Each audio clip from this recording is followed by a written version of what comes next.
up, motherfuckers? As Hater Mania comes to a close, I figured I'll do the Raw review as well.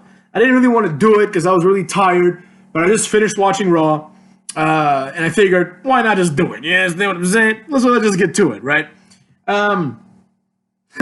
Man, it was a weird one. It was a weird Raw, you know? Like, it wasn't horrible, but it was way worse than last week's. But let's just get to it, all right?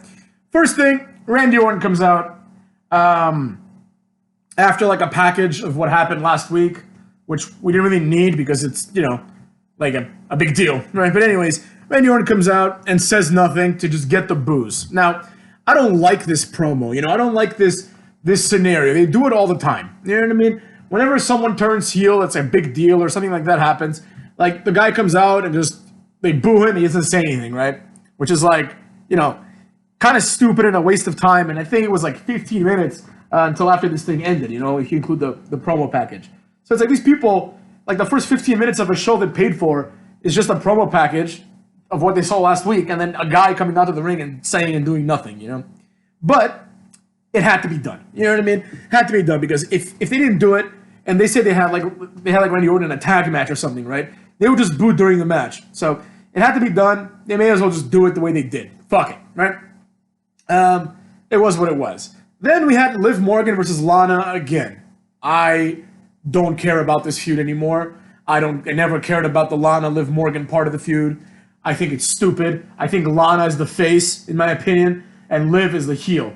Because once again, motherfucks, like, let's say like Lana slept with Liv Morgan. Liv Morgan then used this, let's say, one-night stand or whatever, an affair, right, as justification to ruin Lana's wedding. All right, fine. You can even buy it up to that point. You know what I mean? It's a pretty fucked up thing to do. Like, if I had a one-night stand with a girl and I loved her and she was going to get married, I wouldn't want to ruin her day. You know what I'm saying? But let's just say you go that far, right?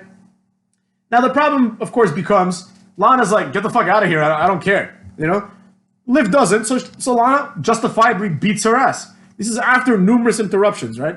And then beyond that, Liv is like still not over it. You know what I mean? Like, yo, she's married to Lashley now. You know what I'm saying? Get over it, sweetheart. Like, I mean, how much longer can this go? It's like, imagine if your ex-girlfriend marries someone and you just go and beat up like her husband or whatever the case may be. You know what I'm saying? Fucks. So there you go. I did not like that. After the match, Ruby Riott comes out, who used to be friends with Liv Morgan. Now, everyone that watched this obviously knew that Ruby Riott had no business coming out here other than to betray and turn on Liv Morgan, which is exactly what she did. So I didn't care at all about this. I had forgotten about Ruby Riott completely. I zero care. Don't care at all, motherfuckers. Afterwards, we had Drew versus Mojo. This thing I did not like at all, right? Mojo seems to be getting a push of sort, or it seemed like he was getting a push because, you know, he won the 24/7 title and introduced Riddick Moss, which means like they have something planned for him, right? No, wrong, motherfuckers. Drew McIntyre comes out, beats him in 3 seconds after hitting a Claymore as the bell rings. I didn't like this at all. If you're gonna have Drew McIntyre beat like a big jobber, have him beat Eric Rowan and like kick the cage too. Fuck it, do a Claymore on the cage. So that would have been a better choice, I think. Also, the fact that Mojo Rawley is 24/7 champion is stupid, because why didn't someone at the very least, what they should have done is after Drew does this, right, you can chalk it into like he wasn't ready, you know what I mean? So you're not burying him completely, even though you are, right? But then, at the very least, you could have had some jobber come out there and try to win, what's it called? The 24/7 title from, Drew. I mean, from Mojo Rawley, right? And you could have just had Riddick Moss just block them, like literally just attack them, destroy them, right? And pretty much keep the title safe. That would have been like a reason to have paid Mojo Rawley. Just have like Akira Tozawa or someone like that, someone small. He comes in there, like, Riddick Moss just like does like a Uranagi or, just tackles him or something. And that's that, just to put him over a little bit, right? But they didn't do that. It was stupid. Then they had a 6-man elimination match which I kind of enjoyed. A lot of the show was like, I was like, 50-50, you know what I mean? The match started, and eventually what happened was Ivar, or Hansen, he tries to do like a crossbody to I think Akam. I could be wrong. I think it was Akam or Razor. One of the two, right? And like on the outside, and the guy just moves out of the way, and Ivar just hits like the ring side, like the part of the ring that has like a little Titantron type thing, right? So he's kind of out of it. This distracts the referee and everyone else. Rollins hits the curb stomp on Eric on the outside, throws him in the ring. Buddy Murphy pins him 1, 2, 3. So now it's 3-on-2 for the Seth Rollins team. Then Ivar is taken out because he's hurt. So it's 3-on-1. Then Kevin Owens does the Valiant thing. He does a pop-up and sit-down powerbomb on Buddy Murphy, eliminating him. Then hits Akam with a stunner. Then Razor's on the outside. Seth Rollins slaps him in the face a couple of times. Razor comes in, takes 2 super kicks to the dome piece. And then Owens does a little cannonball senton. Then hits a swanton bomb for 2.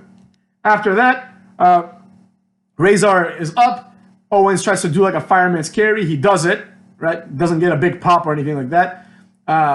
Rollins is like on the apron, which distracts Kevin Owens, which I hate that spot. He turns around. Razor hits a clothesline from hell. And then 2 spine busters and pins Kevin Owens. Razor is the last man standing. Razor is cool, motherfuckers. Razor, AOP is cool, but I like Razor. For more reason than one. I'll let that up to you guys to decide what the other reason is. You know what I'm saying? So, yeah, because he's the big motherfucker, man. He's strong. So, then next, we had a fun little segment. I really did enjoy this. This was weird. It was something that on paper I didn't think I would enjoy, but I enjoyed it. Humberto Carrillo comes out, so automatically I'm like, all right, I just want to kill myself. Then Zelina comes out with Angel Garza, who is the real-life cousin of Humberto Carrillo. Now, Angel Garza sucks, but he is way better than Humberto, right? So the first thing I'm thinking of here is like, why didn't they just give Angel Garza the Humberto position? You know, the guy who's on Raw, teaming up with Randy Orton, you know, like having like probably making more money. Like Angel Garza is clearly the star of this duo, right? He's more charismatic. He's better looking, right? He's more animated, and he's hilarious. So, I mean, he sucks because... But actually, you know what? He doesn't suck. I'm going to take Angel Garza out of my nameless jobber category, which includes, like, Buddy Murphy, Humberto Carrillo, Cedric Alexander. What the fuck happened to Cedric Alexander, by the way? But anyways, this whole feud, I mean, like, I will say, like, I don't like the storyline, but it is a storyline, right? And the storyline is... who will represent the Latinos, right? Apparently, Zelina Vega and Andrade have like an issue with who represents Latinos, and they want it to be Andrade, right? But Rey Mysterio doesn't like that. Humberto Carrillo doesn't like that. So now they brought out Angel Garza because because Andrade got hurt last week or whatever the fuck happened in real life. He like failed the wellness policy or something. Who knows? Who cares, right? Then I thought this was going to be a match, but it wasn't. Basically. Like, Angel Garza cuts a promo saying that he's the leader of the family, so Humberto should do as he's told, right? Humberto starts talking in Spanish, right? And this was great because, like, it makes sense that he talk in Spanish because, like, the other 2 people speak Spanish. But as he was talking in Spanish, this was, like, just a great moment, like, a great nuance. Angel Garza just goes, like, what? Like, in English, he's like, what? like, I don't understand you, kid. You know what I'm saying? It was just great because he was like, what? Like, it's such a heel thing to do, and it worked really well, I thought. So, yeah, then, what's it called? Angel Garza, like, blindsides Humberto and hits the wing clipper on him, which is like his finisher. I don't really like it, but it is what it is. And then the king of Latinos, motherfuckers, Rey Mysterio comes out and makes the save. This leads up to a match, Rey versus Garza. I liked this. The match was all right. I mean, it was decent, you know, but I liked it just because it ended with Angel Garza just doing a normal DDT to Rey Mysterio on the exposed ringside, motherfuckers. This was cool only because Angel Garza came out looking really strong. You know what I mean? Like, this is how you debut someone. He lost the match by DQ, but he came out looking very strong because not only was he able to beat up Humberto Carrillo, but then he got the better of Rey Mysterio in a match. Like, he didn't win the match, but he hurt Rey Mysterio. You know what I mean? Now, of course, Zelina Vega was there to, like, cause distractions and everything, but the facts are what they are. Zelina and Humberto, I mean, not Humberto, and Angel Garza were able to, like, pretty much destroy Humberto Carrillo and Rey Mysterio. You know what I mean? So I thought that was kind of, well done. I wouldn't have minded if Rey Mysterio won the match clean because I love Rey Mysterio, but I wouldn't have minded if Angel Garza won either because if you're going to debut someone, I mean, just do it. You know what I mean?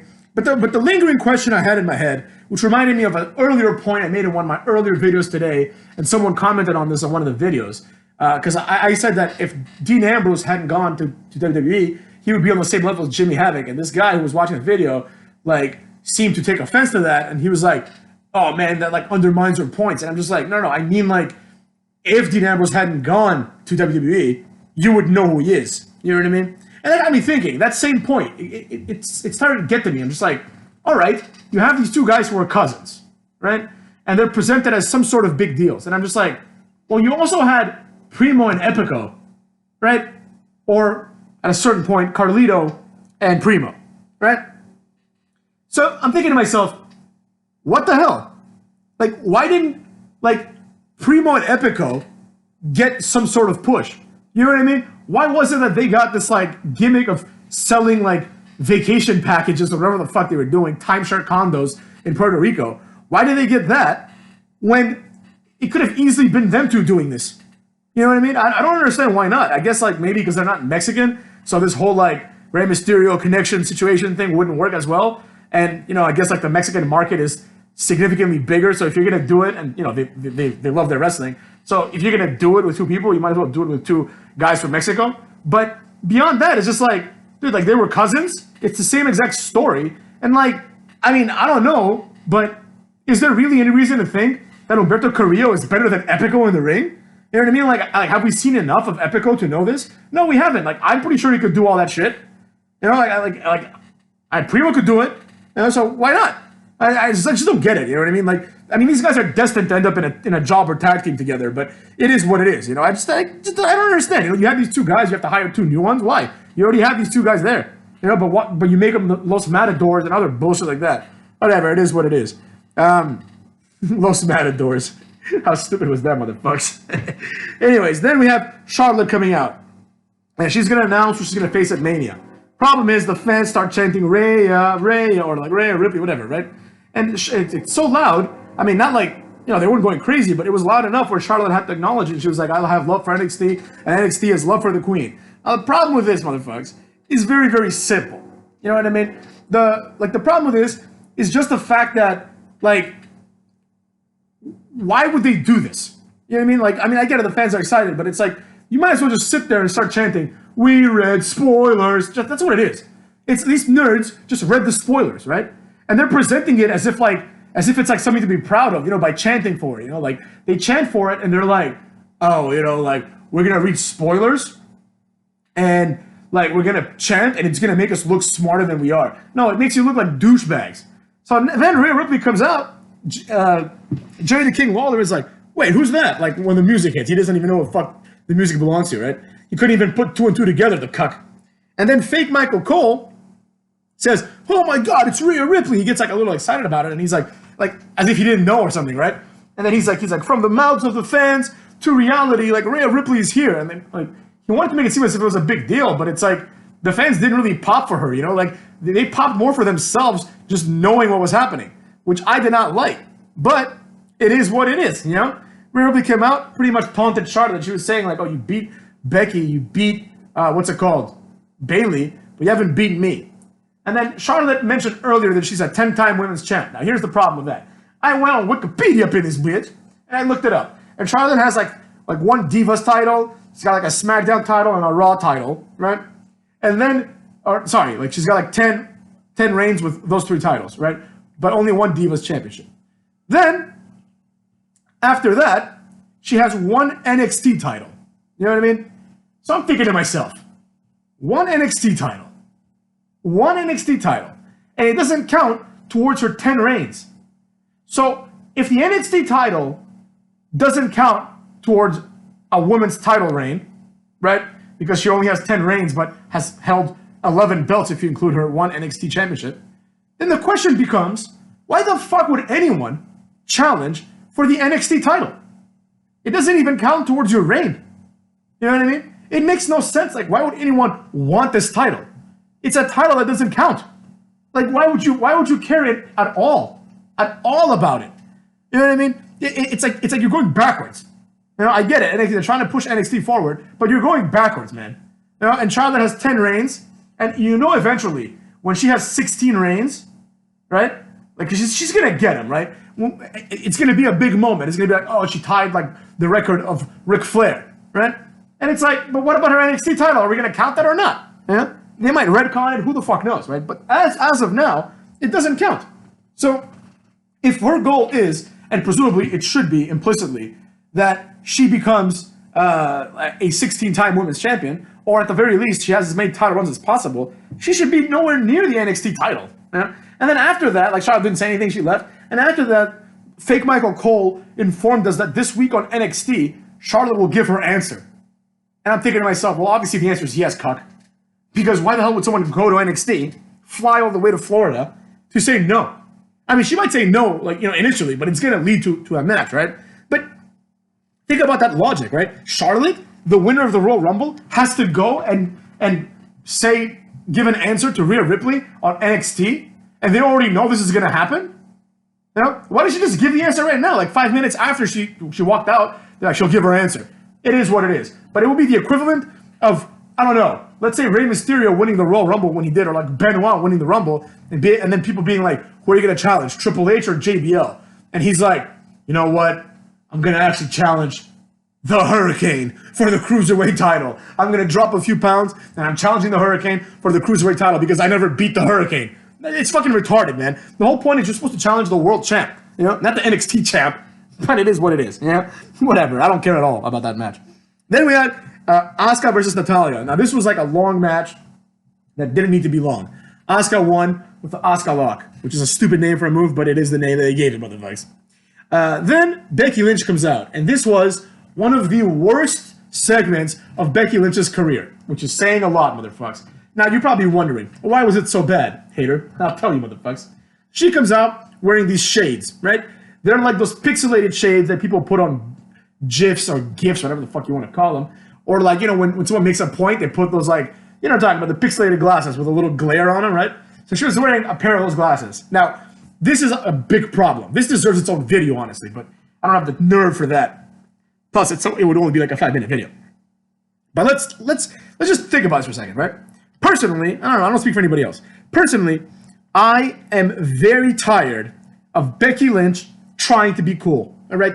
There are some people, I have a video in my channel somewhere called What is Charisma, right? Or something like that, something about charisma, right? There are some things that cannot be taught, right? I have a friend who, like, when me and my other friends, me and my other friend, right? So I have this, like, 3-friend group that's separate from my other friend group, right? But they're both, like, very close friends, and they're friends with each other.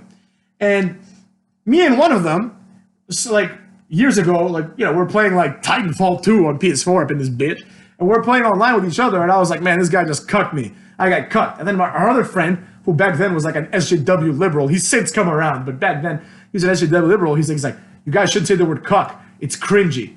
And I'm like, shut the fuck up. It's not cringy. So in other words, me and my other friend, and you guys will understand because you're wrestling fans, me and my other friend put over the word cuck in our friend circle and in our other circles, right? Then the word cuck became more mainstream, and now my other friend, my third friend, the guy who said it was cringy, used it like a few days ago, right? And I'm like, well, what the hell is this, man? What the hell is this? You said it was cringy. He's like, well, more people use it now, so it's less cringy. And that's exactly the mentality that I don't want anyone in this world to have. Something is not cool or cringy or stupid or fun based on the number of people that do it. Certain things just are cool, and certain things just are not, right? Heist movies are cool, right? Even Fast and Furious, the most unbelievable team of heist people, right? Even that, it's cool to an extent. Not anymore. It's not as bad anymore because now they got John Cena and they got The Rock. So, like the fact that Vin Diesel beat up The Rock in Fast and Furious 5 made me sick. I wanted to throw up all over my face. But anyways, there's certain things that are cool and there's certain things that aren't. And likewise, there are certain people that aren't cool and certain people that are. Now, you can become cool, you can evolve. No one's saying you can't evolve, right? But you cannot evolve into being cool when you think that you've always been cool, right? And that's the problem with Cucky Lynch. That's the problem with her, motherfuckers. I'll explain it to you. When she first came out in NXT, like, she came out, she had this, like, rocker type gimmick. I remember watching this when I was in law school on Hulu or something like that years ago on Hulu. Before NXT was like its own thing, really. It was like on Hulu, That was like, oh, I have Hulu. Let's check this out. And I was like, oh, this is nice. Like, NXT was cool because they had all these characters with gimmicks, like Leo Kruger, who eventually became Adam Rose. But he was like this hunter from South Africa, and he would wrestle as if he was hunting his prey. It sounds pretty shitty right now, but it was pretty cool, They had like Fandango was like like Dirty Curdy or whatever, like Curtis, whatever, John Curtis, whatever the fuck his name is, right? But he had this like pervert gimmick, which worked really well because he was just like really weird, and he was like into himself, but he was like a pervert. They had all these things like Bray Wyatt, you know, before like he became anything. They had like Rusev, Enzo Amore. They had these people that like, you know, you were looking forward to. You were like, oh man, like this guy might be good on the main roster. This guy might not, you know. So like the Ascension, which was really cool back then. But anyways, I digress a little bit. In NXT on Hulu Live, motherfuckers, or whatever the fuck it's called, right? NXT was kind of making waves, right? A little bit, but they had a lot of broads, right?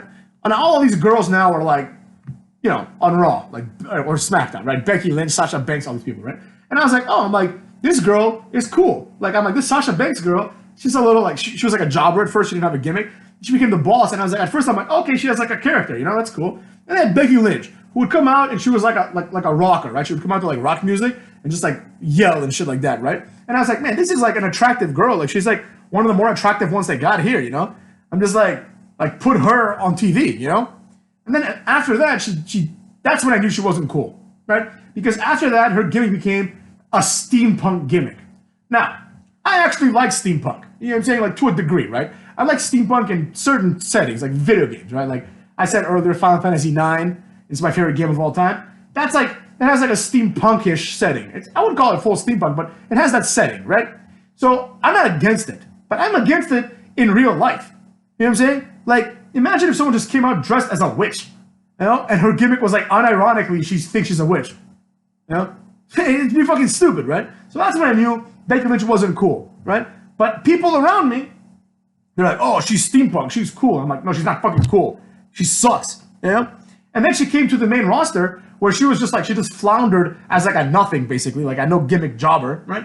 And then eventually she became SmackDown champ, and then became the first woman to win a main event at WrestleMania. Now, the next logical step, apparently, was the pixelated sunglasses. She probably thought she was the coolest person of all time for wearing this, but I thought it was fucking retarded, motherfuckers. She took them off, basically told Asuka that they're gonna fight again, and at some point, like she was like, oh, now you want to fight me again, Asuka, after you've been ducking me for a year? And I'm like, what the fuck? Last month, the storyline was that Becky Lynch wasn't sure she could beat Asuka. And Asuka wanted to whoop her ass, and Becky Lynch was insecure about it. Now the story has been retconned that Asuka's been ducking Becky Lynch. Why would she duck Becky Lynch? She beat Becky Lynch. Like, why would you duck someone you already beat? That's not how it works, right? Kairi Sane tries to attack. Becky Lynch beats her up. Asuka doesn't do anything. This would have been a good moment to shoot the mist in her face, but they didn't go with it. That was fine. The segment, totally cringy. Becky Lynch sucks. Next, we had the main event. Rollins versus Lashley versus Ricochet for the #1 contendership. Now, I don't know, and the winner will fight Brock Lesnar for, whatever, Super Showdown. I don't know where Super Showdown is. If it were in Saudi Arabia, I would expect Lashley to win. But if it's not, which I'm assuming it isn't, I would expect Ricochet to win, and he did. Now, the reason I'd expect Ricochet to win is because he and Brock had, like, something of a program, right? Like, a little bit of a program, right? Now, this match not only undermines the Royal Rumble, because Ricochet can now become champion, theoretically, right? He doesn't have to win the Royal Rumble. Just win this 3-man match, and you're good to go, you know? It made sense for Lashley, because he wasn't even in the Rumble. But, I don't know, I don't like it. So, if it were in Saudi Arabia, I would assume that Lashley would take the W, only because Lashley is the only one that people in Saudi Arabia would give a shit about, because he's not a jobber. You know, he doesn't look like a jobber. And that's like a real dream match. Lashley versus Lesnar is a real dream match. Like, just as cool as it is that Drew McIntyre won, if Lashley had won, I'd be just as excited, if not more. You know what I mean? If Lashley were a face and everything else, right? So there you have it, motherfuckers. That's been your Monday Night Raw review. I give this show a 4 out of 10. A 4 out of 10, maybe a 3.5er. I don't know, motherfuckers. I don't know. I didn't really enjoy it. They put it together the way they did, so it is what it is. But anyways, this has been the end of Hater Mania. Stay dirty, and if you haven't yet, motherfucks, subscribe today and fuck yourselves.